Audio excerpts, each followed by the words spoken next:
नमस्कार दोस्तों, मैं आशुतोष मिश्रा एक बार पुनः आपका स्वागत करता हूं आपके अपने YouTube चैनल विधिक जागरूकता में। दोस्तों, आज हम लोग एक बहुत ही महत्वपूर्ण टॉपिक पर चर्चा करने वाले हैं जिसका नाम है लव जिहाद और लव जिहाद से संबंधित उत्तर प्रदेश में बना हुआ कानून और उस पर माननीय न्यायालयों की अवधारणाएं। तो इससे पहले कि मैं ये वीडियो प्रारंभ करूं, आपसे एक छोटी सी निवेदन है कि अगर अभी तक आपने हमारे चैनल को सब्सक्राइब नहीं किया तो सब्सक्राइब कर लीजिए और बेल आइकन दबा दीजिए ताकि आने वाली वीडियोस की अपडेट सीधे आप तक पहुंचती रहे। आइए बिना विलंब किए आज का वीडियो शुरू करते हैं। छोटा सा वीडियो है, ज़्यादा बड़ा नहीं है, लेकिन बहुत ही इंटरेस्टिंग भी है और साथ साथ इम्पोर्टेंट भी है, खास करके उत्तर प्रदेश के नागरिकों के लिए और हाई कोर्ट्स और सुप्रीम कोर्ट में प्रैक्टिस कर रहे लोगों के लिए और लॉ के स्टूडेंट्स के लिए भी। तो चलिए शुरू करते हैं। दोस्तों, जैसा कि आपको पता है कि honourable high court of Allahabad और हाई कोर्ट ऑफ केरला 2014 और 2019-20 की क्रमशः मामलों में सीधे तौर पर इस बात को मना कर दिया था। आपने इस बात को न्यूज़ चैनलों में, समाचार पत्रों के माध्यम से देखा होगा कि इलाहाबाद कोर्ट का वर्डिक्ट लव जिहाद के ऊपर और 2014 में जो शाजिया वाला मामला था केरल का, उसमें केरल हाई कोर्ट का क्या मत था, और साथ ही साथ ऑनरेबल सुप्रीम कोर्ट ने भी कई बार इस मामले को स्पष्ट किया है। और स्पष्ट करने के साथ साथ कई राज्य हो गए, जैसे केरल हो गया, पश्चिम बंगाल हो गया, मध्य प्रदेश हो गया, छत्तीसगढ़ हो गया, उत्तराखंड हो गया, इन राज्यों में पहले से ही the freedom of religion act, ये मतलब धार्मिक स्वतंत्रता को सुरक्षित करने के लिए ये अधिनियम जो है वहाँ पर जो है प्रचलन में है, वहाँ पर बनाया गया है। और अब जो है, जब जो अनलॉफुल रिलीजियस कन्वर्जन है, या ऐसे कह सकते हैं कि अवैधानिक या विधि विरुद्ध धर्म परिवर्तन, उसके खिलाफ जब कोर्ट ने भी अपनी मुहर लगा दी, जब इलाहाबाद हाई कोर्ट ने ये कहा कि केवल विवाह के उद्देश्य से किया गया धर्म परिवर्तन किसी भी कीमत पर स्वीकार्य नहीं होगा, यानी कि किसी स्वार्थ के वशीभूत होकर के या किसी के छलावे में आकर के, बहकावे में आकर के, डरा धमका करके किसी को अनड्यू इन्फ्लुएंस के द्वारा जबरन आप अगर किसी को जो है धर्म परिवर्तन करा लेते हैं तो ये धर्म परिवर्तन की कैटेगरी में नहीं आएगा और ऐसा करने वाला व्यक्ति अपराधी की श्रेणी में आएगा। तो जब ऐसा माननीय इलाहाबाद न्यायालय ने अपना वर्डिक्ट दिया अनन्या वाले मामले में, जिसमें उन्होंने जाकर के माननीय हाई कोर्ट के सामने ये कहा था कि उनके पिताजी ज़बरदस्ती उन्हें अपनी कस्टडी में लेना चाहते हैं, जबकि वो अपने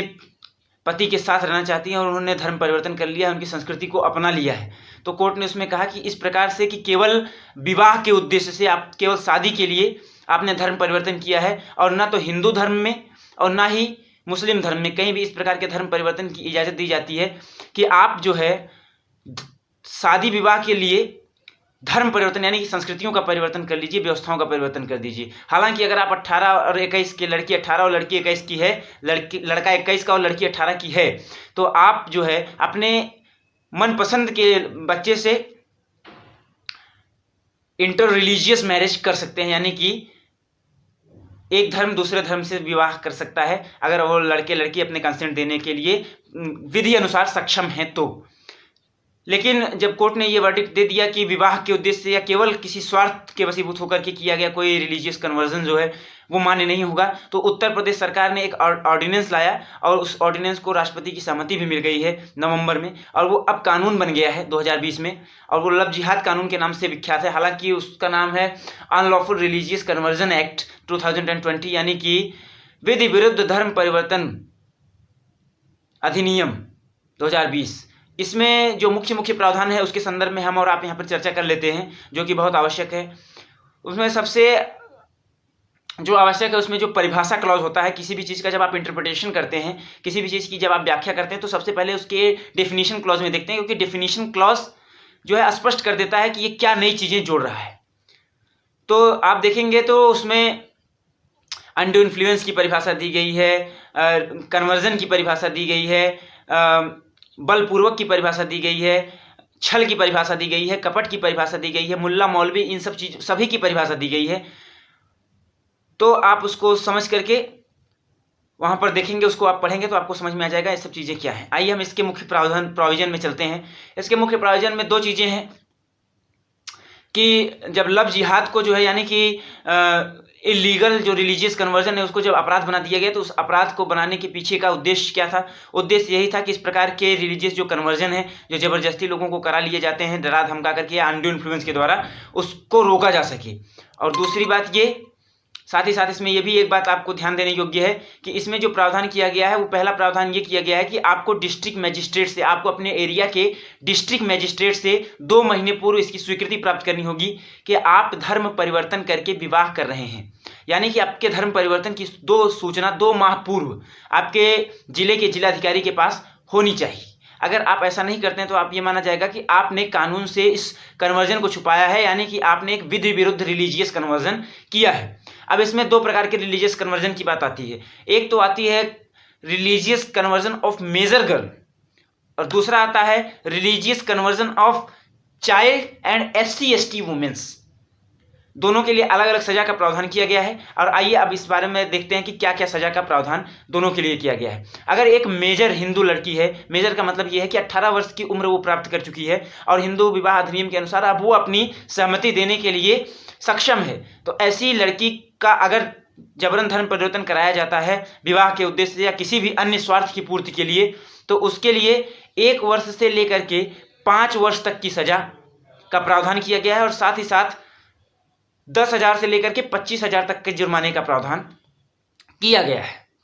ये उस एक्ट में ये कहा गया है कि अगर कोई भी मेजर लड़की है और उसके साथ इस प्रकार का किया जाता है और अगर 2 महीने पूर्व DM को सूचना नहीं दी गई है तो ये अनलॉफुल रिलीजियस कन्वर्जन की श्रेणी में आएगा और अनलॉफुल रिलीजियस कन्वर्जन की श्रेणी में आने के पश्चात उसको इस प्रकार से दंडित किया जाएगा। और सबसे महत्वपूर्ण बात जो है वो ये कि ये जो मामले होंगे, जो भी ये लव जिहाद से संबंधित मामला होगा, अनलॉफुल रिलीजियस कन्वर्जन से संबंधित मामला होगा, वो NBW होगा। NBW का मतलब होता है नॉन बेलेबल, और नॉन बेलेबल का मतलब ये होता है कि असंज्ञेय अपराध। सॉरी,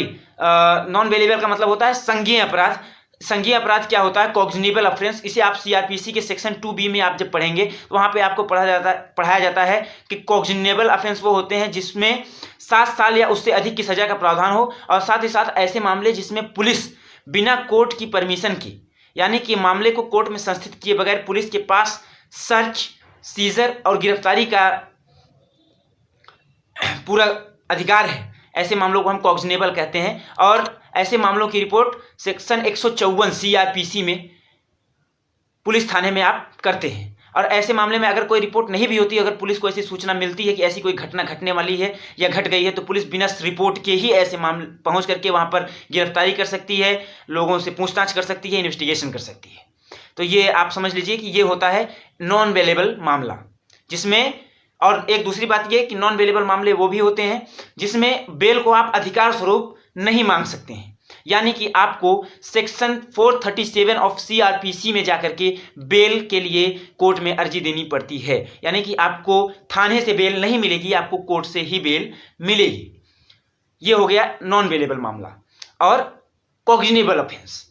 तो आपको उसमें जो है इस प्रकार के जो भी आप लव जिहाद धर्मांतरण कानून के विरुद्ध जो भी धर्मांतरण किया जाएगा उसको इस श्रेणी में रखा गया और इस प्रकार से उसके ट्रायल का प्रोसीजर होगा।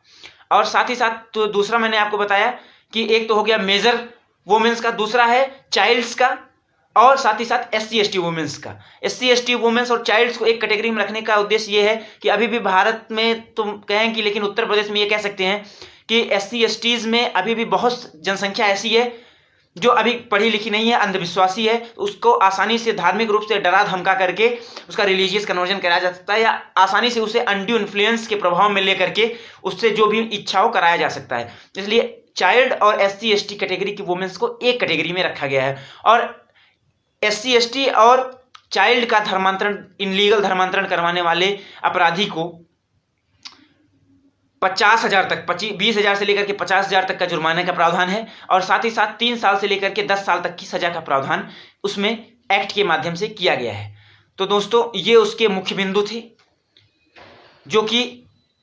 आपको समझने आवश्यक थे, और आपको ये भी जानकारी हो जानी चाहिए कि नवंबर माह से भारत में, उत्तर प्रदेश के अंदर जब से ये कानून प्रभावी हुआ है,